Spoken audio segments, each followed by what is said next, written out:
Big boss Kannada season 10ರ ಪ್ರಬಲ ಸ್ಪರ್ಧಿಯಾಗಿದ್ದ Vinay Gowda ಅಭಿಮಾನಿಯೊಬ್ಬರ ವರ್ತನೆಯಿಂದ ತಲ್ಲಣಗೊಂಡಿದ್ದಾರೆ. Big ಬಾಸ್ನಲ್ಲಿ Vinay ನೋಡಿ ಅಪ್ಪಟ ಅಭಿಮಾನಿಯಾಗಿದ್ದ ಯುವಕನೊಬ್ಬ ರಕ್ತದಲ್ಲಿ ವಿನಯ್ ಚಿತ್ರ ಬಿಡಿಸಿ ಅದನ್ನು ಸೋಷಿಯಲ್ ಮೀಡಿಯಾದಲ್ಲಿ ಪೋಸ್ಟ್ ಮಾಡಿ ಟ್ಯಾಗ್ ಮಾಡಿದ್ದಾನೆ. ಅಭಿಮಾನಿ ಸಿರಿಂಜ್ ಬಳಸಿ ರಕ್ತ ಹೊರತೆಗೆದು ಅದರಿಂದ ವಿನಯ್ ಚಿತ್ರ ಬಿಡಿಸಿದ್ದಾನೆ. ಆದರೆ ಅಭಿಮಾನಿಯ ವರ್ತನೆ ವಿನಯ್ಗೆ ಗಾಬರಿ ತಂದಿದೆ. ಇದನ್ನ ಗಮನಿಸಿದ ವಿನಯ್ ಅಭಿಮಾನಿಗಳಿಗೆ ಮನವಿಯೊಂದನ್ನ ಮಾಡಿದ್ದಾರೆ. ನಿಮ್ಮ ಅಮೂಲ್ಯವಾದ ರಕ್ತವನ್ನ ಹೀಗೆ ವೇಸ್ಟ್ ಮಾಡಬೇಡಿ ಎಂದು ಅಭಿಮಾನಿಗಳಿಗೆ ಬುದ್ಧಿವಾದ ಹೇಳಿದ್ದಾರೆ. ದಯವಿಟ್ಟು ರಕ್ತ ಅಮೂಲ್ಯವಾದುದು, ಅದನ್ನು ಹಾಳು ಮಾಡಬೇಡಿ. ನನ್ನ ಮೇಲೆ ಇಟ್ಟಿರುವ ಪ್ರೀತಿಗೆ ಧನ್ಯವಾದಗಳು.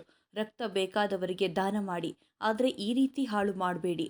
ಯಾವ ಅಭಿಮಾನಿಯೂ ಈ ರೀತಿ ಮಾಡಬಾರದು ಎಂದು ವಿನಯ್ ವಿಶೇಷ ಮನವಿ ಮಾಡಿದ್ದಾರೆ. ಬಿಗ್ ಬಾಸ್ನಲ್ಲಿ ತಮ್ಮದೇ ಶೈಲಿಯ ಆಟದಿಂದಾಗಿ ವಿನಯ್ ಅನೇಕ ಅಭಿಮಾನಿಗಳನ್ನು ಸಂಪಾದಿಸಿದ್ದಾರೆ. ಅಭಿಮಾನಿಗಳ ಅಭಿಮಾನವೆಂದರೆ ಹಾಗೆ. ಕೆಲವೊಮ್ಮೆ ಅದು ಸೆಲೆಬ್ರಿಟಿಗಳಿಗೆ ಕಿರಿಕಿರಿಯಾಗೋದೂ ಇದೆ.